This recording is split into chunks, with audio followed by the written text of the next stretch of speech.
Ladies and gentlemen, welcome to your Summerslam 2015 preview and predictions. Yo, guys, what's going on? John, aka VocalAggression, here alongside my cohort and commentary action for SummerSlam 2015 preview and predictions. And I'm not gonna lie, I'm tempted to pull a Jeremy Piven and call this Summerfest because that's just where my enthusiasm is with this show. I couldn't even be bothered to pronounce its name correctly.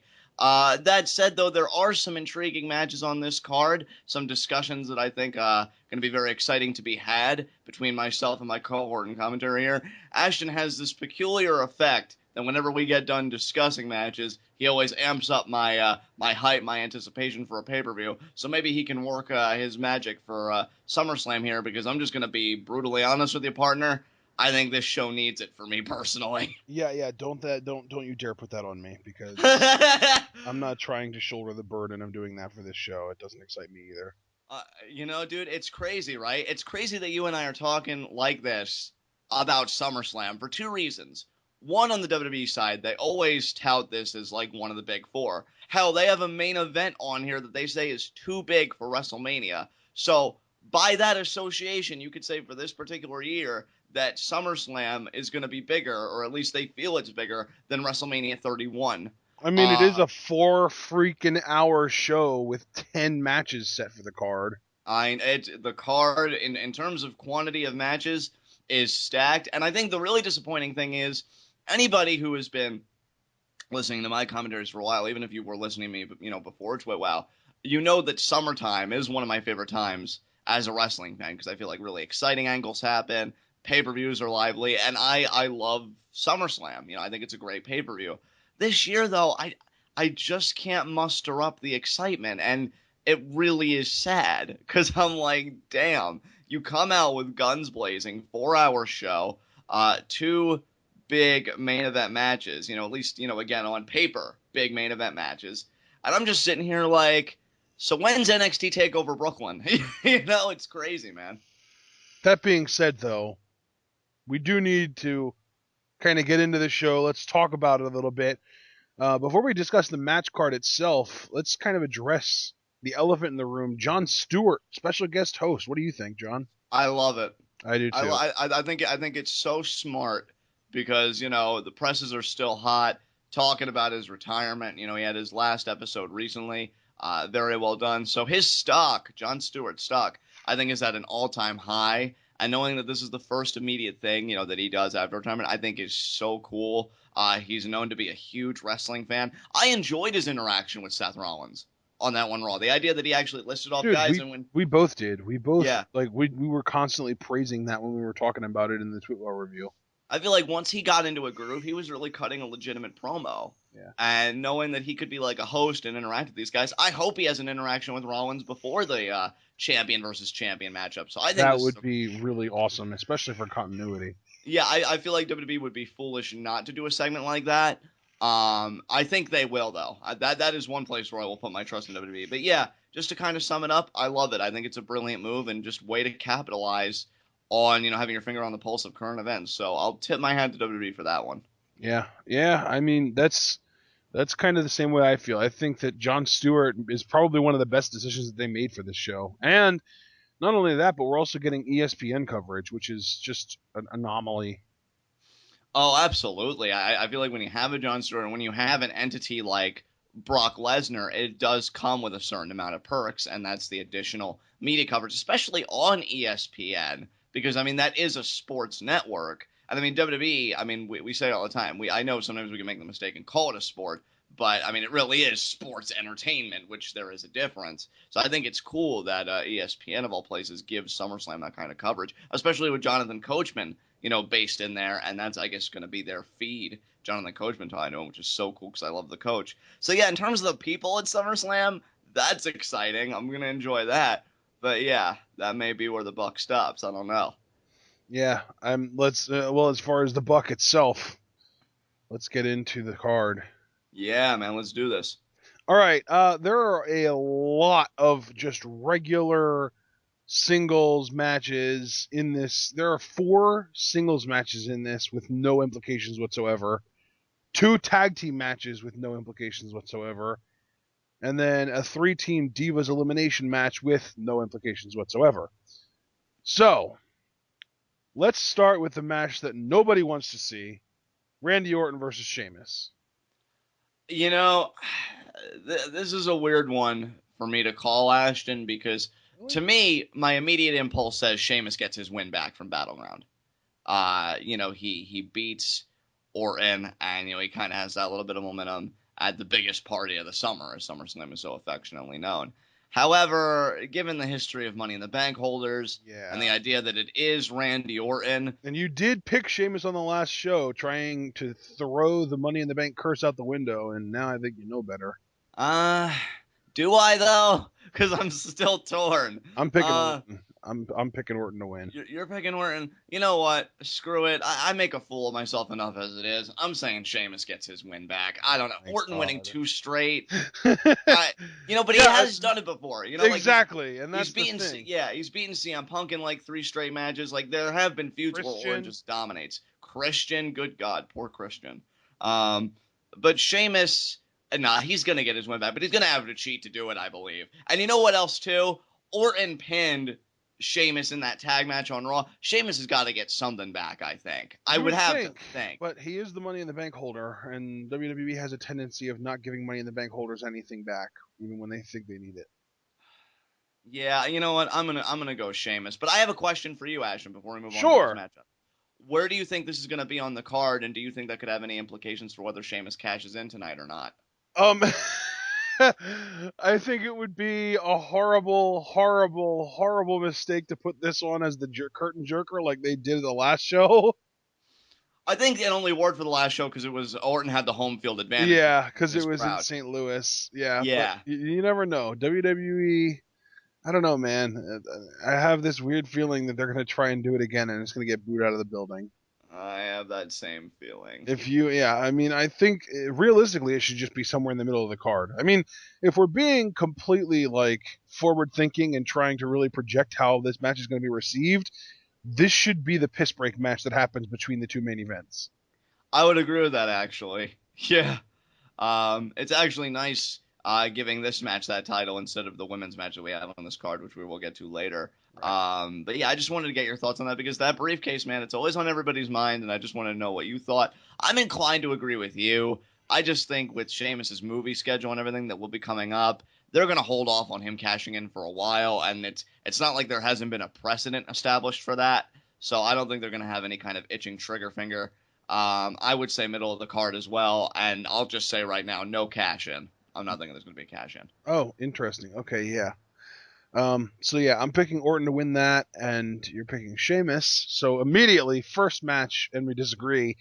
Now let's get to another match that we might even disagree on. And this is the match that I think should be the opener. This is the match that I think should be the curtain jerker. This is the match that I think is going to get the crowd off to the hottest start. Kevin Owens versus Cesaro. Oh, this is going to be good.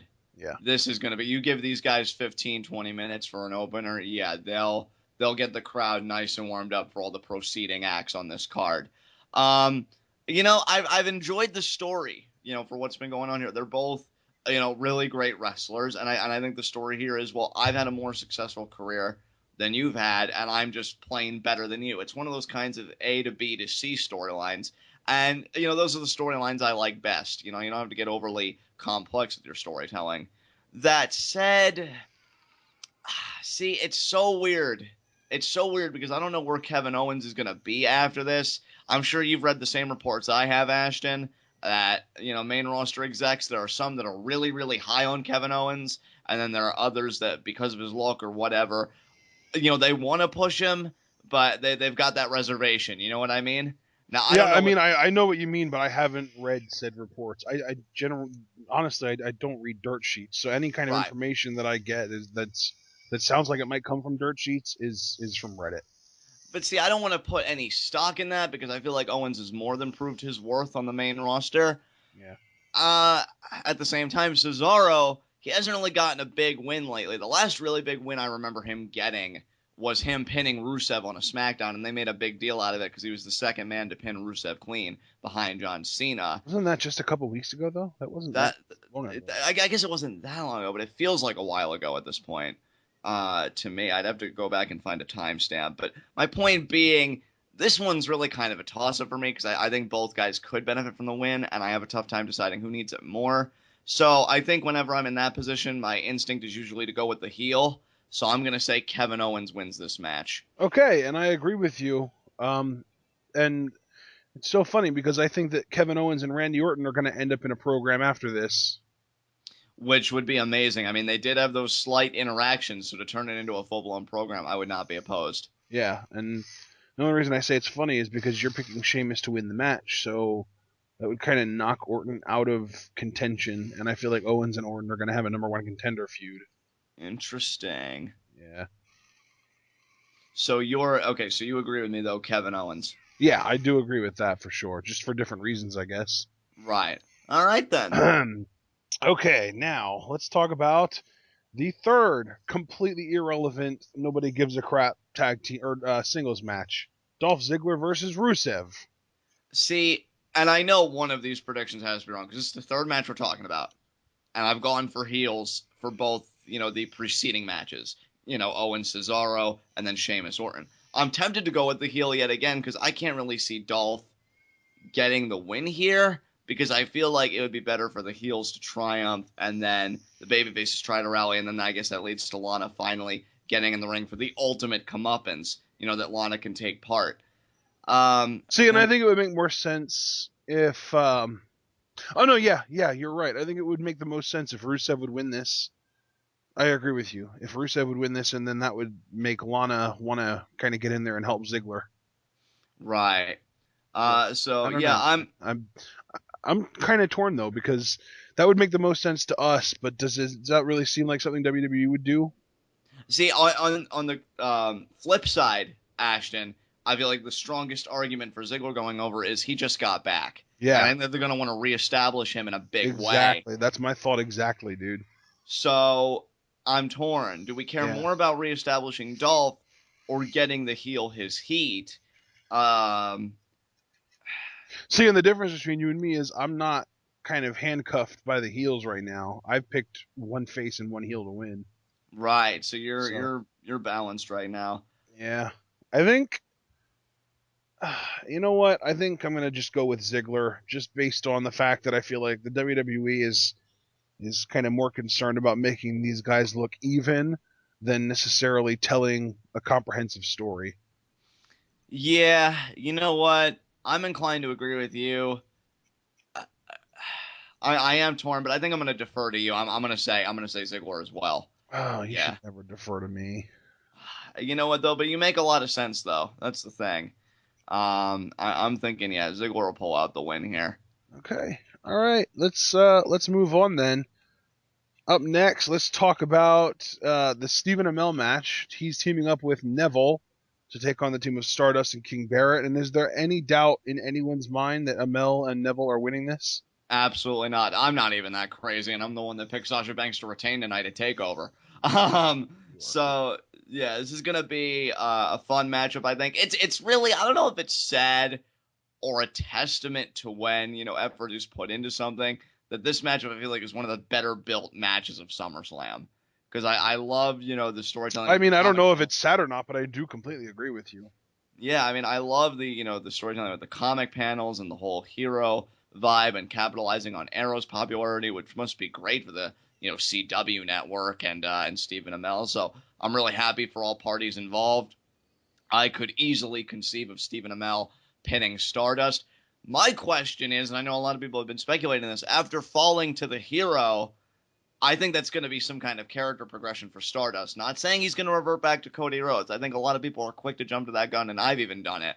But I'm just saying, I feel like we're going to see some type of character progression for Stardust after this. So I say give Amell and Neville the win, and then I just want to see where Stardust goes, going forward. See, now you say that as if Stardust is going to be the one getting pinned here. I think you and I both know that the only reason King Barrett was added to this match was to eat the pin.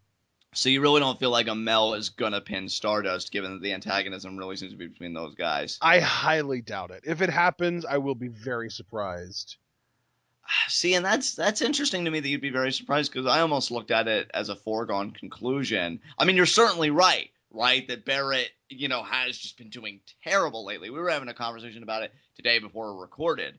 So I don't disagree with you there. I just feel like that because the story seems to be Stardust provoking and antagonizing Amel, becomes the Green Arrow, and he gets his comeuppance on Stardust. So Yeah, I guess you're right. Maybe I'm overthinking it. I'm still thinking of Melvin Stardust. And again, like I said, I feel like this may be a vehicle for some character progression for Stardust. At least I'm hoping it is.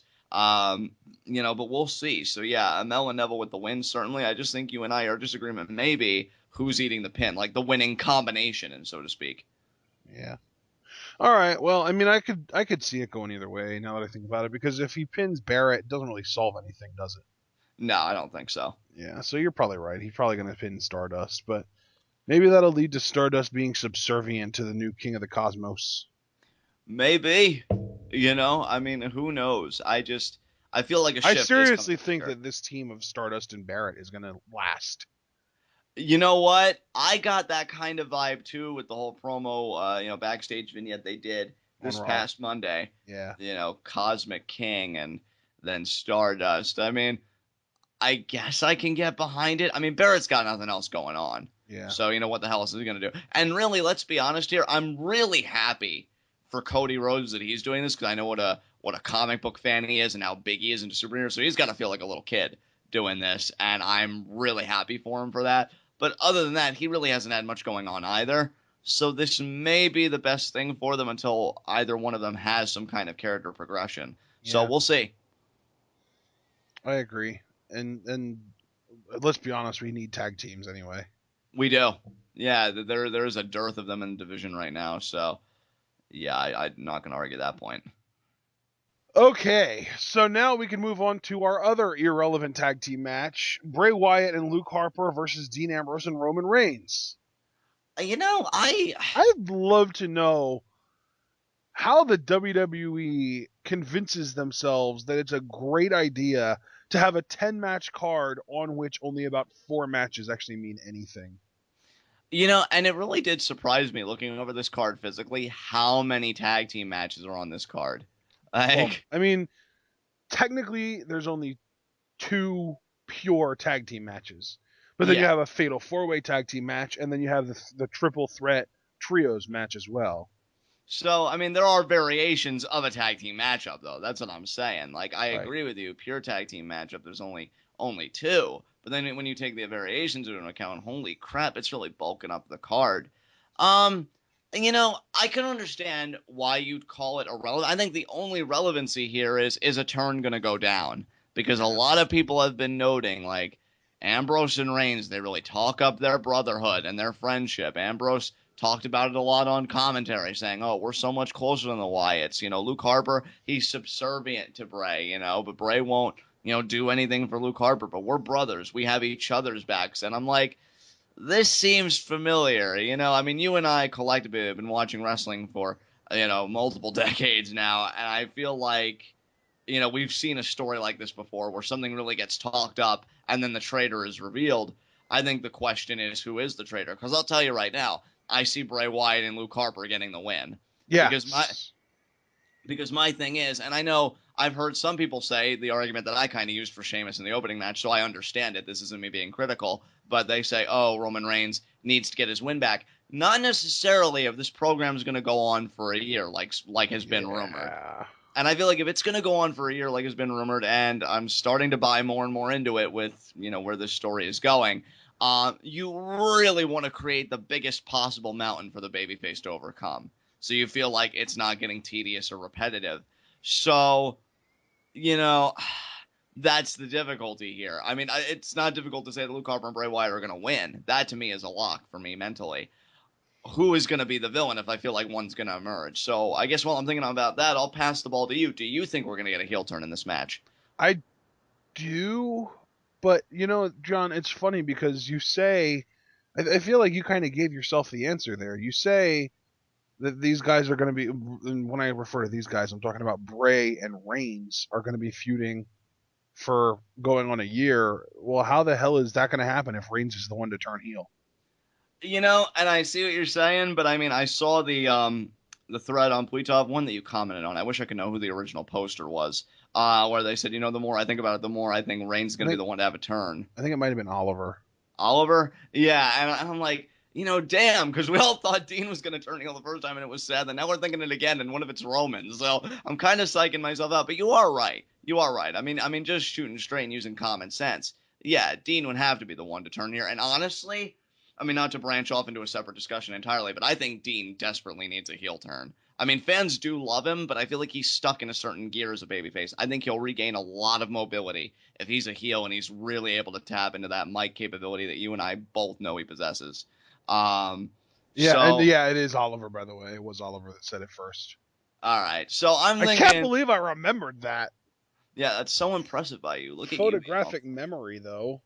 So I'm going to say Luke and Bray win this match by Ambrose turning heel and Roman Reigns just being distraught that he's just a lone man on an island at this point. Yep, and I'm going to have to agree with you as much as I don't want to.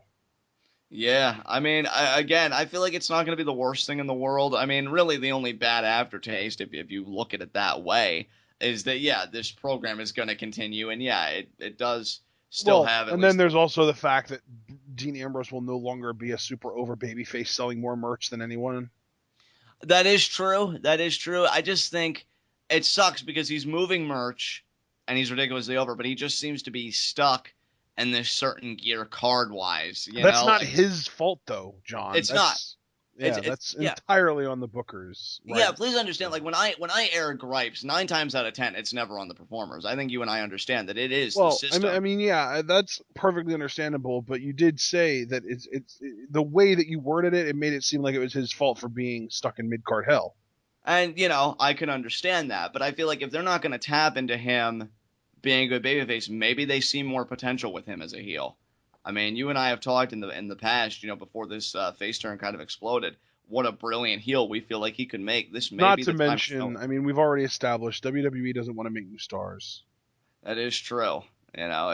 It's a difficult time, and I feel like, my only concern about Ambrose going heel. Here's my only concern about that. Isn't just like the business side of thing, as you mentioned. I don't want him to be saddled with the Wyatt family. I want him to be his own man, and I feel like we've talked about that. I think on the last Raw Twit Wow. Yeah, you're not going to get that. If Ambrose turns, he's joining the family. That's gonna suck. Because I just feel like Ambrose, he already got done being subservient to people in the Shield. They worked as like a team, and I want him to really have that independence as a villain. And there is no equity in the Wyatt family, unlike the Shield. At least they had that going for them. But there, it's just complete subservience from those on the bottom to Bray Wyatt on top. So I don't know how I'm gonna feel about that. I guess I'll just wait and see what happens. But yeah, that's my prediction. Yeah, I think that the only real reason that I can have any kind of solace in Ambrose joining the Wyatt family is that I know that when he leaves them, it's going to turn him into a super mega baby face. That is true. I mean, look at the pop Bryan got that night when he, showed his true intentions. Yeah. That's still one of the most legendary Raw moments of that year. I think that was 2014. That was amazing. And I feel like Ambrose could capture that, similar lightning in a bottle, if you will. But hey, man, I'm keeping an open mind to it. It is what it is. Let's just hope for the best. Absolutely. I completely agree. All right, now we're starting to get into some of the more interesting stuff here. So up next, let's see. We have 2 actual main events: Lesnar Taker and Cena Rollins. So we'll save those for last. We have just kind of running down the matches that we have left. We have the Triple Threat Trios match, the 4-way tag title match, and the Triple Threat Intercontinental Championship match. So which one of those 3 matches do you want to talk about first? Honestly, the Triple Threat Intercontinental title match, because I actually forgot this was taking place, if you want me to be honest. I'm going to just say Ryback retains. Yeah, Ryback retains, but I just want to specify, I think he'll pin The Miz to do so, and then we get Ryback Big Show one-on-one at Night of Champions. That's my official prediction. So honestly, I know that this is kind of changing things up a little bit. I could see The Miz winning this. I could too, because he plays that role where he's just been the nuisance between the two, big brick walls that just want to kind of fight each other. And I could see a major collision between these two. I don't know, maybe a double clothesline or a knockout punch, and maybe Ryback staggers and hits a meat hook before collapsing. and then Miz comes in and he picks the scraps. Just some explosive moment where he's there to see it, and then he capitalizes. But still, I feel like, Ryback came back from the staph infection. I think they want to really push him as champion. Daniel Bryan's tried to put him over every chance he's on TV and he's involved in that Intercontinental Championship situation. So I feel like Ryback will be successful in this defense. So. Yeah, I agree. I mean, for the longest time, I did have like a weird gut feeling that the Miz was going to win the IC title from Ryback, but it seems like since he came back, it's been more just Ryback all day. Yeah, absolutely, man. Yeah. So, I'm gonna agree with you with that, and really, really quick prediction there. So let's, you know what? Let's get into the women here, the trios match. Rather than saying who's gonna win first and right off the bat, let's talk about who we think is gonna be eliminated first. I feel like Team Bad's going to be eliminated first. And I completely agree. I think it's going to be Naomi or Tamina eating the pin. And they're gonna be out first. And then we got Team PCB versus the Bellas. To me, I think it makes sense to me that the Bellas, I think, get the win here. Really? Yeah. Yeah. I feel like, the babyfaces are going to need something to kind of battle back from, which will make Night of Champions more meaningful because then PCB, as represented by Charlotte, and maybe Charlotte and Becky, because you never know if it's going to be a fatal four-way, but, I've envisioned a triple threat for a while now. Wow. And I was going to say, to me, it makes the most sense in the world for Becky Lynch to make Nikki Bella tap out so that all three NXT women then will have made the champion tap. And see, that's also, I think, a very viable prediction, but I don't know if they're interested in pushing Becky Lynch to that level at this time, which is really well. It just seems like she's a hell of a lot better than Charlotte, that's for sure. I mean, I agree with you, but they have, I think, more interest in Charlotte at the moment. I think the pecking order goes Charlotte, Sasha, Becky to me in terms of interest. I don't even agree with that. I think that the pecking order has Sasha at the top. I mean, I won't disagree that they're clearly more interested in Charlotte than Becky for whatever reason, but I still don't think that necessarily excludes Becky from counting in the group of those three from being amazing. I just feel like she's more of like that background performer at the moment, which kills me to say because maybe the reason that she's been a background performer so far is because they haven't really given her push yet. They haven't given her that rub that they've already given both Charlotte and Sasha, again, because they made Nikki Bella tap out. Maybe that's going to come on Sunday. And that's my official prediction. I am officially predicting PCB wins this whole match. Becky Lynch taps Nikki Bella out. And very interesting prediction. And I won't really argue that too much. But I just feel the opposite. I feel like Nikki Bella is gonna pin Paige, and then Team Bella just wins this match, and they reign supreme. And that'll give the babyfaces and really Team Bad something to battle back from for Night of Champions. But hell, I actually hope your prediction comes to fruition because I'd love a fatal four-way at Night of Champions. Wasn't there a triple threat on Friday or on Thursday on SmackDown between Brie Bella, Becky Lynch, and Sasha, and Brie Bella won somehow? Did that happen? I feel like I remember reading that somewhere. Because I didn't hear anything about that at all. Yeah. But regardless, I think I'm still going to go with the Bellas. But again, I just want to say that emotionally and as a fan, I hope your prediction comes to pass because I love Becky Lynch and I'd love a fatal four-way at Night of Champions. So yeah, I'm reading it right here actually, and it says here that Brie defeated Sasha Banks and Becky Lynch in a triple threat match. I wonder who ate the pin. Do you know? I have no idea, dude. I didn't watch SmackDown. Are you kidding me? Yeah, that's crazy. But I'm still going with the Bellas then. Thursday night there was football on. Come on now. So your PCB Becky Lynch making Nikki Bella tap out. I'm Team Bella, Nikki Bella pinning Paige. So we'll see. That's such a weird dichotomy. Yeah, definitely. All right. Well, I guess do you want to move on? Absolutely. To the Fatal 4-Way Tag Team Championship match? Yeah, man. We know who's in this. It's gonna be New Day, PTP, Lucha Dragons, and the Matadors. And I gotta tell you, man, I am not looking forward to this in any way whatsoever. To me, except for the New Day. The New Day, really. We love you, New Day. Here's the thing, though. primetime players haven't done anything for me as champions, which is surprising. I think, though, again, that's more goes back to the booking because I know these guys can be entertaining. I just don't feel like they've gotten the proper platform. No in-ring time to just cut a promo. They've done commentary, which I feel like is a different medium altogether. I don't think they've really gotten a chance to be them turned up even more now that they're champions. New Day, I've gone on record and I've said I feel like they've grown past the titles. I love these guys as an act. I think they are still, despite everything that's going on, with Owen Cesaro and all the other programs going on, they're still one of the best things going in WWE. Their Fallout segments are legend status. Like, they're freaking hilarious. Yeah, they are. So I feel like they've grown past it. I've said that I want Big E to start pursuing some singles titles, maybe Kofi, and then of course they share them so all of New Day can get in on it. But I don't see them regaining the titles. Don't slap me, but I've actually wondered if the Matadors could win this match because I feel like they've gotten. What would I slap you for? I love the Matadors. I mean, Well, as far as just the performers under the masks, I love them. right. I only say that because I feel like they've certainly gotten more attention, it seems like, than Lucha Dragons, and they had a Fallout segment where it's like, oh, don't underestimate us, and I know what that's all about. They're just trying to seem credible before the big match. But it has been in the back of my mind, could the Matadors actually pull off what I would consider an upset? And then there are the poor Lucha Dragons, who are probably the most talented team in this match. I mean, at worst, they're the second most talented behind New Day, because again, New Day's amazing. And they just seem like, to me, the most irrelevant. And that's not meant to be caustic. It's meant to be a sigh of disappointment because I feel like this team has all the potential in the world to move merch and get people engaged and just be a hot act. And WWE just hasn't capitalized on it yet. I wouldn't even give them the belts here because I want the Lucha Dragons to have a better story to the belts. So you know what?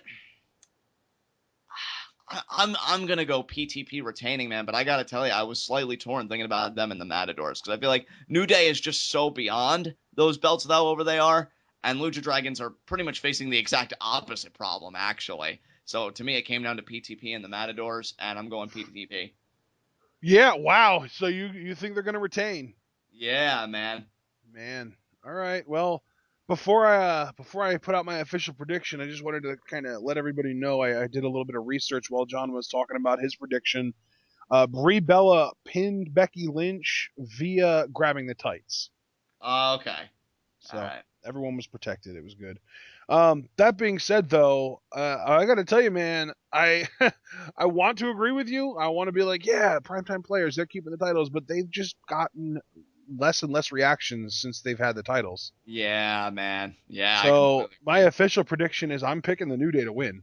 So they're gonna climb the mountain for a second time, huh? I think that they're going to win the titles and that I think that there's a very good chance that Enzo and Big Cass are going to show up either at SummerSlam or on Raw the night after to challenge them and kind of become the new thorn in their side. Because again, I've said it in the past. It's so funny, dude, because I feel like it was. I mean, it has to have been at least over a year ago that you were talking about how you wanted Enzo and Cass to win the tag titles, and I said I don't think they ever will. Yeah. I said I don't think that Enzo and Big Cass are ever going to win the NXT tag titles because by the time that they are ready to win the tag titles, they're going to have been called up already. And now, I mean, it didn't necessarily work out the exact way that I thought it would because they probably should have won the tag titles by now, but they didn't, and now it looks like they're getting called up. So I mean, not to toot my own horn, but toot toot. I totally called them not winning the NXT tag titles ever, and they still haven't, and they won't because they're getting called up within the next hopefully 3 days. You know what I mean? Yeah, certainly. No, I completely agree with you, man. And you did call that long time ago. So I'll certainly give you that one. And I just imagine the promos between New Day I know and Enzo that's and the thing. Cass. That's like the dream too, isn't it?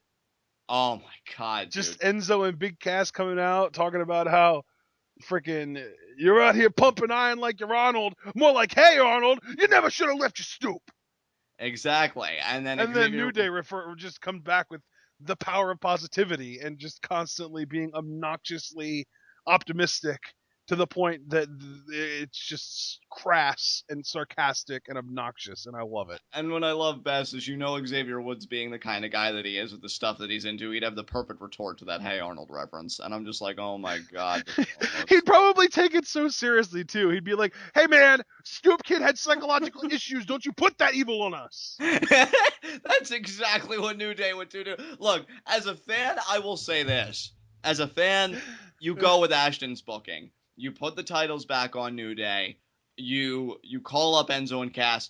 And then those two guys, I promise you, while you're beefing up your teams in terms of quantity, they'll carry it in terms of quality. Yep. Because that'll be the best storyline those titles have gotten. And I even want to say years with how excited I'm going to say over a decade. Because if you think about it, even if you want to go to like, the SmackDown 6 in like 03 to 05-ish, there weren't really promos that much between the teams. It was just matches. You know what I mean? Right. The last time that we've had like a legitimately entertaining promo-based tag team feud feels like it goes back to the Attitude Era, doesn't it? Yeah. Like back when the New Age Outlaws were running roughshod. Yeah, like New Age Outlaws versus Rock and Sock or something like that. Or even like New Age Outlaws versus like the Brood. Yeah. So, the fan in me says, God, I want New Day to climb the mountain again now, only so they could really finish up their business with those tag teams. Or I'm sorry to cut you off, John, but New Age Outlaws versus the Legion of Doom was amazing. Oh my God, yes. I even have some of their matches like on VHS. And dude, freaking Hawk's promos during that time were so hilarious. I remember he cut one promo where he compared the New Age Outlaws to a booger, and he said that he was going to flick them just like a booger. Yeah, man. Oh man, that was great. You got me so pumped up now. I almost want to change my prediction, but I still got to go PTP, man. But again, John, you know what you want to do, right? I know what I want to do. The same you know way what you want to say, right? Yeah. You know what you want to cheer, right? Yeah, but I'm not going to do it, man. Day rocks. New Day rocks. New Day rocks. Yeah, I got you in on it, finally. I thought you were going to leave me hanging there. Well, I wanted the anticipation to build. But I still, bro, I mean, you make it sound so amazing. Much like the women's. So let me get this straight. I'm making this great convincing argument, but it's not enough to get you off of the frickin' Matadors? No, I picked PTP, remember? Oh, that's right. Yeah, I said I was torn between them and the Matadors, admittedly. Yeah. But so I'm thinking PTP is going to retain. Yeah, I'm thinking. You know what, though? That's understandable because that's typical WWE booking. Make all this cool stuff going around the champions, and then the champions just retain only to extend their reign another month and have people care even less. Oh, but I want that feud now. God, see, like you did the same thing with the women's trios match, because now I want Becky Lynch to tap out Nikki Bella and we get our Fatal 4-Way Night of Champions. Now I sure as hell want New Day versus Enzo and Cass at Night of Champions. You know what would be even better than the Fatal 4-Way at Night of Champions? What's that? A triple threat between Becky, Charlotte, and Sasha main eventing a Raw to determine the number one contender. Oh my God, yes. That inappropriate bodily reaction, though. But we gotta keep focused before I hyperventilate. Really is a shame, Ashton, because you just created the most amazing chicken salad. But I think we're gonna get chicken shit, and it's nothing against PTP. I like those guys. I just feel like WWE has actually wasted them as champions. They don't know what they're doing with the division. And you know they don't know what they're doing with the division when they pile all the teams in one match. Yeah. And see, like, your booking now is kind of pissed me off. That's like the ultimate sign of, okay, guys, we don't have any direction for you, so we're just going to toss everyone in there. Well, yeah, and that's what I was saying. Like, your booking now has actually kind of pissed me off because I've already been angry that this division has no direction, and you've cut out a clear path here, and I just don't believe in them to take it, at least not now. How great is it, though, that for the longest time the Divas division was a joke? And at that same time, NXT was cultivating this amazing Divas division, and they were really building something real down there, and now they get called up, and we're getting this Divas quote-unquote revolution on the main roster. At the same time, main roster tag division is pretty bad outside of the New Day and the Lucha Dragons, in my opinion. I mean, yeah. I don't dislike the primetime players. I do like them. I just don't see them as like a really good, like top kind of tag team. And I honestly, I kind of see them on the same level as Los Matadores. They're entertaining, but they're not great. You know what I mean? Right, The yeah. Lucha Dragons are great. They are great baby faces. They are super exciting in the ring. If you would give them any kind of a push whatsoever, it would take them a day to get over. New Day's the same thing on the heel side. You don't even need to give them a proper push. They get themselves over. You know what I mean? Yeah, man, And now, in absolutely. the meantime, and those are the only teams right now. Like, it's them and the Ascension, and nobody cares about the Ascension anymore except for Full Sail. Yeah. So, What a pitiful state. but then you look at the NXT tag team division, and they're really cultivating something down there. You've got Enzo and Big Cass, who, I mean, granted, probably won't be down there much longer. But then you've got Blake and Murphy, you've got the Vaudevillains, you've got the Mechanics, you've got Jordan and Gable, you've got, as much as I hate admitting it, the Hype Bros. They're really doing something with the tag division down there. It feels like, and now, you know, speculate if you will. That's what I'm doing. That's all I'm doing. It feels like Triple H is continuously just trying to make the main roster better by making NXT do things that make the fans want more from Raw. Yeah, absolutely, man. Like I mean, I yeah. Triple H is using his sovereignty over NXT to make the main roster better by giving the fans something that he wants them to want on the main roster. Right. I love it. You know what, dude? Screw it. You've been selling me so hard. I think I'm gonna make a last minute shift. Yes! I'm gonna say New Day regains the belts. Yes! And I'll be popping bottles alongside those bastards because New Day rocks. New Day rocks. New Day. Oh, Day you rocks. stopped. I know. I had to take a breath, but yeah, I love these guys. You made a great sale. I'm gonna kick myself though if PTP retains, and I will be giving you the evil eye a little bit. Oh, But you're not gonna give me jack squat because you're gonna change your pick right back to PTP on Puitoff. I know I am, and then you're gonna be like, "You left me high and dry." I'll be like, "Yep." Oh man. That's mean. All All right, right. man. Well, okay, so we agree that New Day rocks and that they're winning the titles back, right? Second time, baby. Second That's time. right. Let's do it. That's right. Okay, let's see here. We've been through that. I think we've been through everything except for the two main event matches, right? It's time. Let's do it.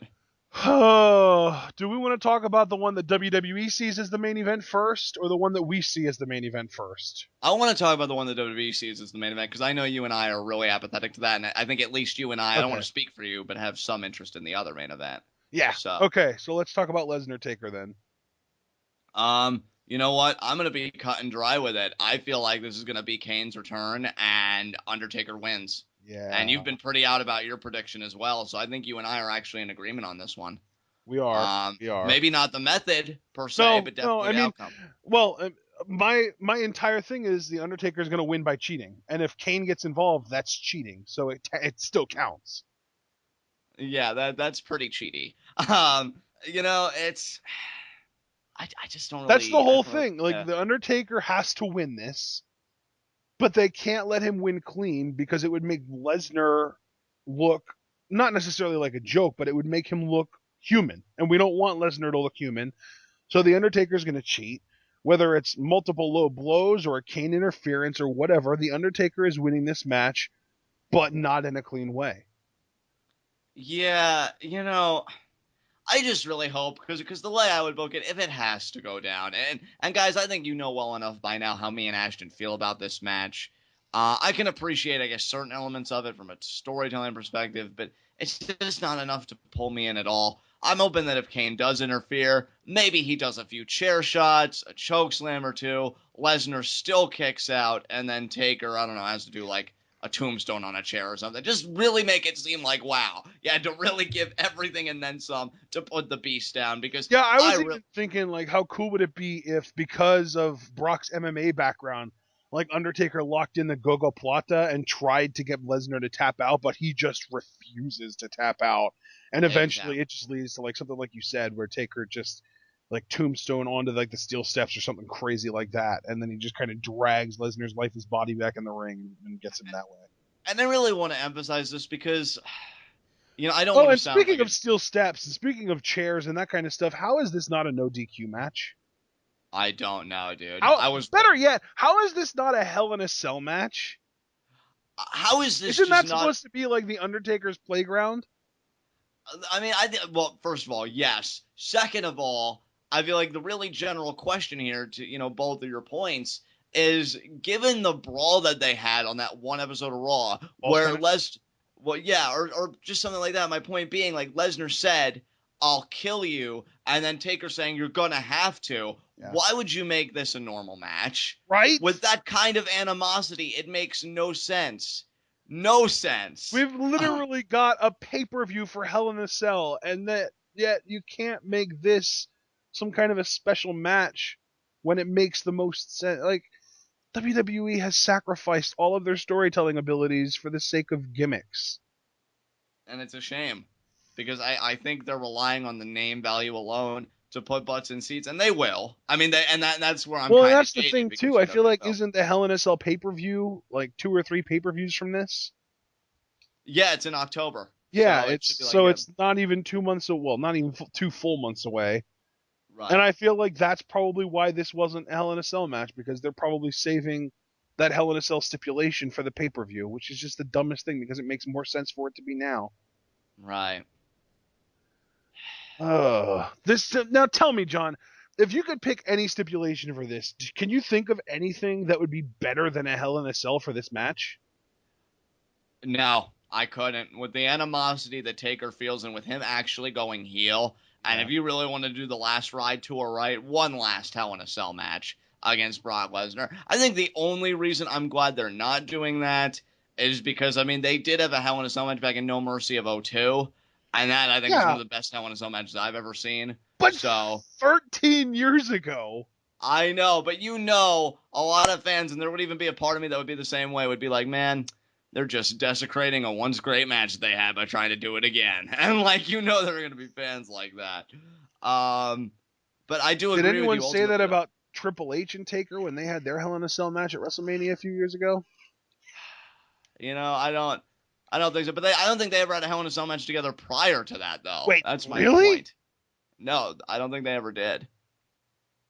I Are think you they were sure? both. I think they were both part of the Armageddon Hell in a Cell match where it was 6 guys in the Hell in a Cell, but I don't think 1-to-1 they've had a Hell in a Cell match prior to that WrestleMania match. I mean, I Um, know there haven't been a ton of Hell in a Cell matches in the history of WWE, or at least there weren't up until they introduced the frickin' pay per view. oh God, WWE has so many problems. I'm getting depressed. but But I do you agree. know what, though? I think what's really cool, though, is that we're having all this discussion, and it's really a moot point because at the end of the day, we do agree Undertaker wins via cheatiness somehow or another. Yeah, I mean the real discussion is just how much this match sucks. Yeah. And here's the thing I wanted to say And too not even before. really the match that sucks, it's the build-up. It's been like, Yeah, guys, Undertaker and Brock Lesnar are fighting at SummerSlam. John, did you know that The Undertaker and Brock Lesnar are fighting at SummerSlam? I No, do know. seriously, The Undertaker and Brock Lesnar are fighting at SummerSlam. Okay, don't hurt me. John, do you not understand? Undertaker and Brock Lesnar, SummerSlam, it's happening. And this is where I fiddle in my pocket for my phone to call 911 because that's how aggressively that the WWE has been shouting that this is happening to us. I guess we can give them credit at least for making sure that people know, but when you're literally showing the same replays multiple times per hour on a 3-hour show, the overexposure gets to be way too much. And one thing I want to say before we move on from this matchup, I think Brock's getting a raw deal here. I feel bad for him because even if Taker's going to cheat excessively to beat Brock, I really wanted his first loss period to be something more special. This doesn't feel special to me. This feels like a means to further the narrative to WrestleMania, which makes me groan even harder on both ends because A, this is Taker's, again, his last ride tour. I really believe this is his last year in the company. If he was Do to do we think that Taker is going to have a final record of 22-2? yes. Yeah, I agree. But at the same time, like, I feel for Brock Lesnar, too. Well, I guess I shouldn't even say Brock Lesnar because he's getting paid no matter what. I should say I feel for us that are fans of Brock Lesnar because I don't want to see Taker Lesnar again at WrestleMania. And we have Brock for 3 years, and you never know with Brock if he's going to re-sign or not. The guy has his own life, and he beats to his own drum. He's not going to be strong-armed into anything. We got him this 3-year deal. I'd like us to maximize it, and I don't feel like we are with this program, and it makes me groan. I'm sorry. When there are all these new and fresh possibilities for Lesnar to take advantage, or for creative to take advantage of for Lesnar, Yeah. They're just like, oh, let's do Lesnar Taker. What? I'm so apathetic to this match, and I hate being that much of a downer on preview predictions because you guys know we're more up and we're more energetic than this. But god damn, what a waste of Brock Lesnar. It's Brock Lesnar. Like, the guy comes out and he commands the attention of Ashton and myself and everybody watching, and you're going to waste him on The Undertaker. And I respect The Undertaker. I mean, hell, guy's had a storied career. It's not about him. It's just do other programs yourself too. Really pass that torch along before you ride off into the sunset, back to Death Valley or wherever you're gonna reside. But Taker wins. I want this match to be over with. It's like pulling teeth. Yeah. Do you have anything else you want to say? Yeah. Well, no, I don't. I mean, I was getting ready to say yeah just to agree with you, but I don't have anything else to say at all. I feel like this match is really, really superfluous. Like they should have just ended this at Brock Lesnar beat Undertaker at WrestleMania. Therefore, Brock Lesnar is the better man because like the whole mythos of the Undertaker, right, is that he is at his best at WrestleMania. Yeah, So Brock Lesnar beat him when he was at his best. So why the hell is there any need for more than just that match? and he did it clean. And Yeah. maybe for 32 it'll become apparent. But of course, Undertaker's always gonna have that dead man vibe about him. But I'd honestly be more interested if like he continued that infusion maybe between Dead Man and American Badass, and he was just like, yeah, I'm jaded and I'm bitter that you took the one thing I had left in my career, and now I can't rest peacefully until I've gotten my revenge on you. I feel like saying, oh, Lesnar's a braggart. I feel like I'd be more emotionally invested in this story, and especially if Taker's going heel, if he was, more explicit or, just more out about how he's feeling than just saying, oh, you went on and on about it. So pretty much your gripe with Brock Lesnar is he's a sore winner. And now, obviously, you and I and everybody knows that it's more than that, but I feel like Undertaker's such a great talker. I want him to tell us that. And yeah, I just feel like I'd be more invested if that was the case. And here I'm just left kind of meh. Yeah. So, All all right, right. man. Well, I feel like we've kind of trashed this match to death already. So let's just move on to what we probably see more as the main event: Seth Rollins versus John Cena, title versus title. Winner walks out with both the WWE World Heavyweight Championship and the WWE United States Championship. As horrible as this is going to be to sound, and I want to phrase it very carefully, but I guess there's no other way to phrase it than being straight out with it. I feel like John Cena's nose getting broken was one of the best things that could have happened to this main event. I And agree. I say that, and I know that sounds horrible, and it's not me like, oh, I want John Cena to die or get in a car accident. No, I've never been that malicious towards him. No, I say it because I feel like it's a great storytelling device. exactly. Because I feel like if the nose wasn't broken and we got the tap out, the story would have been, the Authority just looking down at Seth getting this complex because, oh, John Cena only beat me because of this, John Cena mowing him down. But instead, because Cena got his nose broken, he was off TV for a while, and they capitalized on it. The shirt is brilliant. Rollins' mic work. It really is a shame that this heel run for Rollins is going to go down a certain way in a lot of fans' minds. Because, and you and I have said this constantly on Twitter, Rollins as a performer has shown up with this title reign to me. I love him on the mic. I think he's great in ring. I just think it's the extraneous circumstances, his environment, that's been working against him. But this program, I think, has been some fine work from him between those promos and then that contract signing segment. Good God, both Rollins' promo and I got to give credit where credit's due, Cena's retort. And that was the funny thing about Cena's retort. This went from being, oh, one guy really hurts another guy, and now that guy wants to get revenge. I mean, it still is that story, but now it's more unique because this could be John Cena's 16th world title. We're talking about a match that consolidates the U.S. Championship and the WWE World Heavyweight Championship. And I feel like with the material they've been given, they've told a great story. And I think we're going to have a great matchup here. Their SmackDown matchup that they had is still the bar that they've got to touch. I don't know if they will, but let me just get right down to it. I don't expect a winner in this match. I think John Cena, when he was going on and on about how he was going to stick it to Seth and Triple H about a 16th world title reign, Triple H, I don't know. I mean, they're not going to pan backstage to him watching the match, but just imagine he's watching the match. He's going to see Seth struggling, and he's going to step in and get the match thrown out. I do feel like John Cena is going to tie the record, but they may even want to do that at a WrestleMania. I don't know. I doubt Yeah. it. But I'm just saying they may want to save a bigger stage for that than SummerSlam, and if not a bigger stage, certainly a bigger story than this. Because while this feels big, John Cena winning his 16th world title, that's huge. So, I don't really know if it's going to be now. So I think Triple H interference, this match gets thrown out. Completely agree. I 150% agree with you on this, and it's funny that we disagree about all the irrelevant matches, and we're agreeing about all the most important matches. Yeah, really. So, yeah, I mean, to me, there's no other way to do this because of the build-up. I mean, you can't just ignore the fact that John Cena basically called Triple H out on Raw. Yeah, he did. I mean, he said, the pain I'm going to cause is going to live with you for the rest of your life, gesturing to Rollins, and he looks to Triple H, and it's going to live with you for the rest of yours. He laid down the gauntlet. And that look that Triple H gave Rollins after John Cena said, I'm going to make you my bitch on Sunday.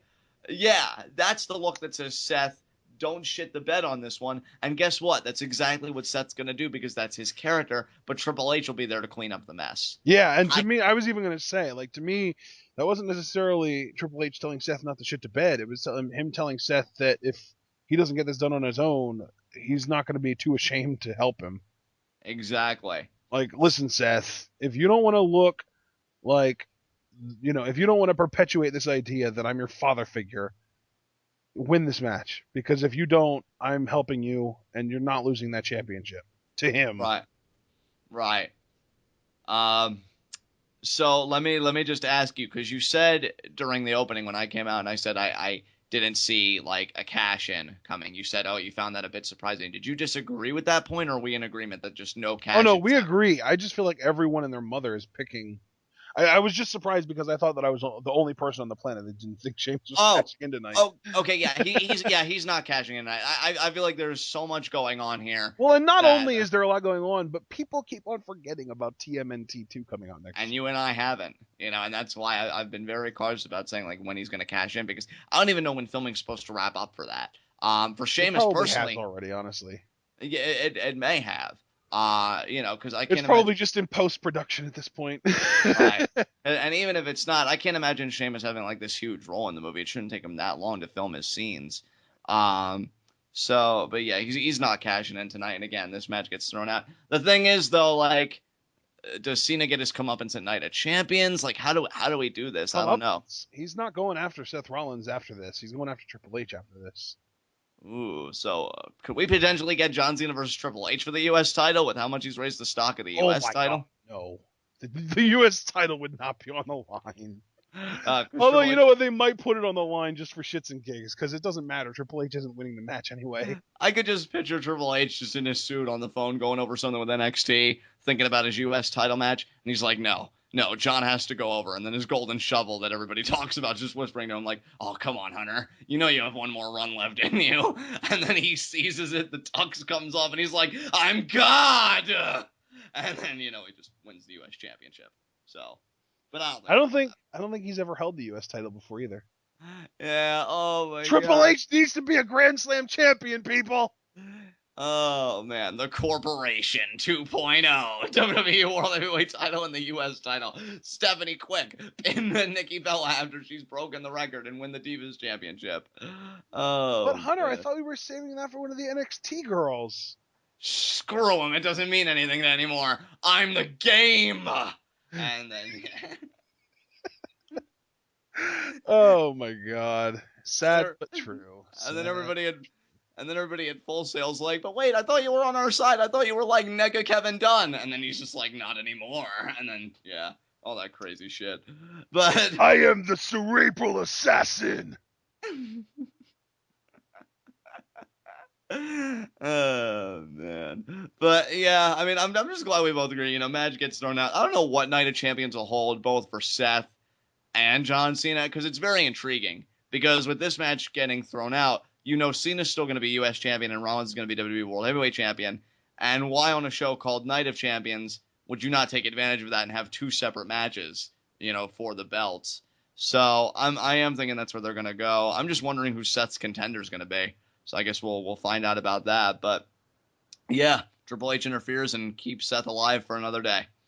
Yeah. Oh man, I can't believe we're agreeing on this. Anything else you have to say about this match of the SummerSlam card, brother? No, sir. Let's close this thing out, man. We've been going at this for about an hour now. Absolutely. Guys, it's the biggest party of the summer, even though it doesn't feel that way at all. I mean, I'm not going to speak for and actually try and say that it's a fact because it hasn't actually happened yet, but this is looking like it's going to be the worst SummerSlam in a really long time. I feel like if this is the biggest party of the summer, I'm playing with a deflated beach ball over a broken volleyball net with 75% sunburn on my body, and yeah, it's just a horrible time. 75%, huh?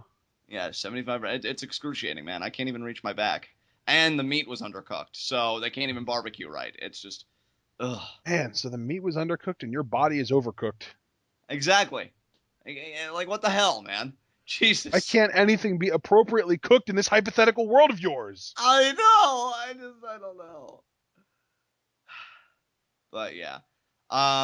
You know, I will say, I feel like Ashton kind of timed me out. He actually got me more excited for the tag title match than anything else.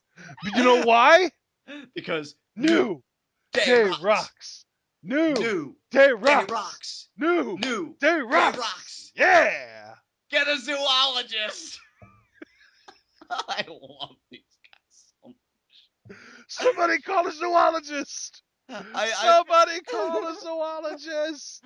I feel like every match on this card would be so much better, even Lesnar Taker, if it had the New Day. Oh no, you're 100% right. New Day as timekeepers, New Day as ring announcers, New Day on commentary. New Day on commentary would be for every match, even their own match. Kofi and Big E on commentary, Xavier Woods as the outside the ring hype man for every match. It's like, yeah, oh my god, he's going for the tombstone, oh my god, I told him that move, oh my god. And it just be just crazy. Yeah. And then Taker hits the tombstone and it only gets a 2 count and Xavier Woods is just like, oh my god! Taker, what are you going to do next, man? And he's just like talking to the guys in the ring and doing trash talk. Like, yeah, that's right, Taker. You can't get him out. He's going to beat you, right? I want it so bad. It's never going to happen because the WWE would never do that. But I want. Oh my god! And then when Seth would retain the title, I would want him and the New Day to do a collective cackle. Oh my god! The universe couldn't contain the epicness. I mean, you say cackle. I kind of want them all to dance together. That too. That needs to happen now. The fact that there isn't a gif of that on the internet actually pisses me off.